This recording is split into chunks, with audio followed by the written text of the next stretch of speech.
Hi guys, I hope you're all doing okay. I'm back with another video. I haven't been here for some time, I know, but I'm back. I hope you're doing okay. Happy new month, happy December. I hope you're doing great. So today I just want to talk about something, guys.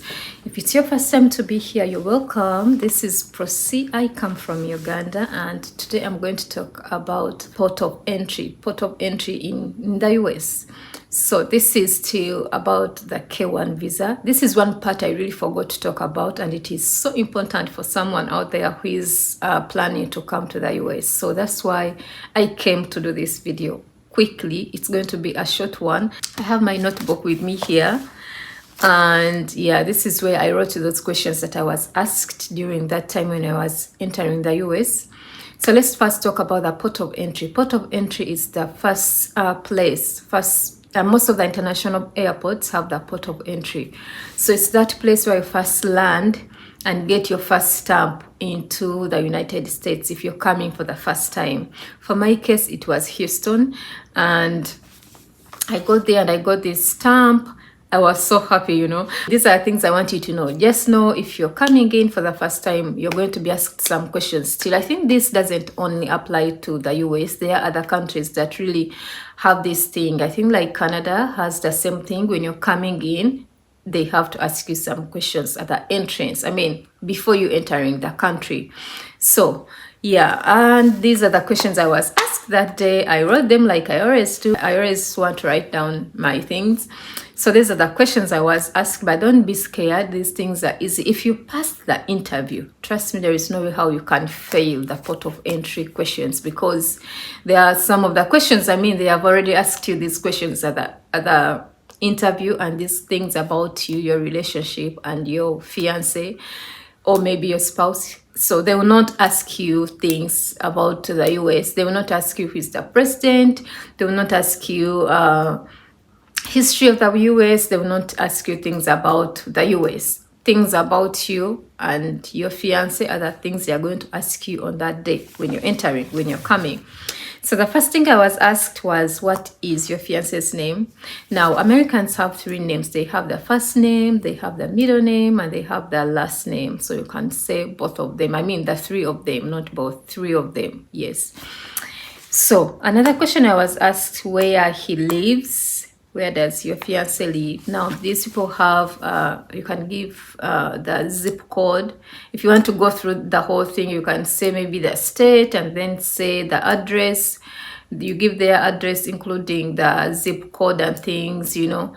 So, yeah, you can give them all of that if you know it, but you can just say the state and maybe the address. But I know you know those things, because these things are so important for you to know when you're going for your interview. Just give everything, you know.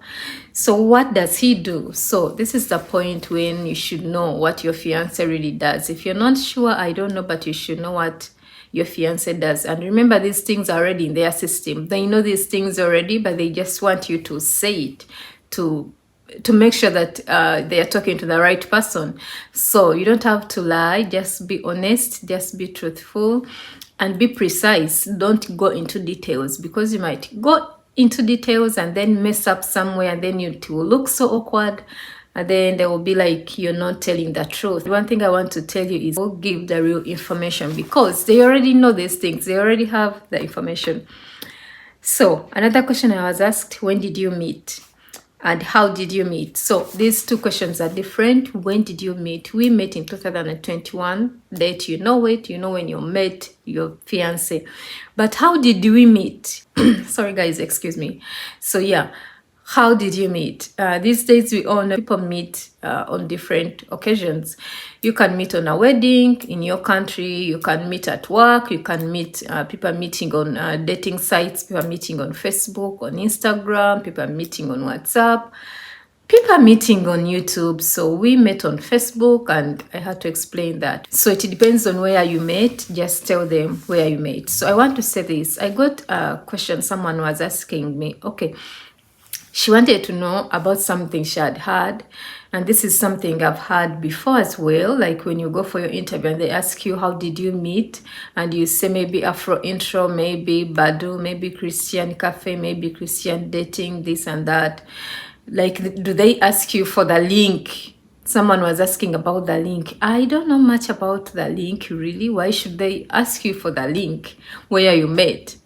I don't know about the link, but it's good for you to mention we met on this app, or we met on Facebook, or we met here and there. So yeah, it's good for them to know. But about the link, I'm not sure about that. So those are the questions I was asked, and don't be scared. These things are easy, you know, they're not hard. You already know if you passed your interview. There is no way how you can fail the port of entry questions.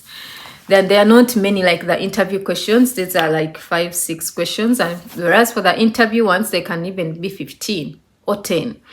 So yeah, today I just thought of doing this video so that someone out there can know that when you're coming in the US at the port of entry, they're going to ask you these questions, but don't be scared. You're going to get the questions, you know. So, but I want to tell you, this whole thing is not like, I don't want to scare you, but this is what happened that day when I came in. You guys, having come from Dubai, I know when you're entering Dubai, if you've been at the airport, those guys are so sweet. Those guys are so like, they're all well, you know, their attire, they look so nice. They talk so well. Like you come in and they're like, hi, you know, can I look at your passport, you know? So when I came, I was all having my envelope, you know, that envelope, the envelope that has do not open. It's all sealed, and we got that from the medical centers where we do our medicals. So that envelope also has the CD. The CD, I think, has the whole medical checkup of yourself. So it has don't open, and I didn't open it. So I came with it. And I was, you know, I entered, you know, when you landed in Houston, like people were moving, like people going this way, people going this way, like so fast, so fast. But then it was my turn. I was all praying in my heart, like, God, I didn't know what was going to happen. So if you're coming in, just know they are going to ask you questions if it's your first time to enter, and that is what they call the port of entry. So yeah, I went, and this is what I want to say, you guys. These guys who work the officers who work there, they are all like built like, you know, they're all like tall, big, and they have these things put here, things put here, things put on their belts. I don't want to mention them here. So I looked at them like someone who is from Dubai, where those guys are all putting on white. They're all putting on these things on their heads. They're all like so sweet, so humble. Reaching there, looking at these guys, really, I was like, wow, okay, this is America. So when I reached at the counter, hi, you know, they talk like, oh, yeah. So I gave them my passport. They looked into it, and of course they knew it was my first time coming on a K1 visa. They called some other officer, and I went to another desk. So yeah, that officer told me to sit somewhere and wait. So I waited. It was like a big open place. So I sat and waited. Whereas those guys, the people, I think they were already living in the US. They were already coming in. I mean, just going different directions. Like it was so easy for them. So when I sat there, I found some guy. So that guy, I think he also came on a K1 visa. I'm not sure, but he was also being worked on by that guy. So his counter had no people. It was only for specific people. So I went there. I mean, after that guy was being worked on, it was now my turn. He asked me for my passport. He took that envelope. He asked for it. I had it with those documents and the CD. So they took it. I love you guys, and take care. Happy New Month, Happy New Day. It's so cold out here. May God be with you. Mwah. Bye.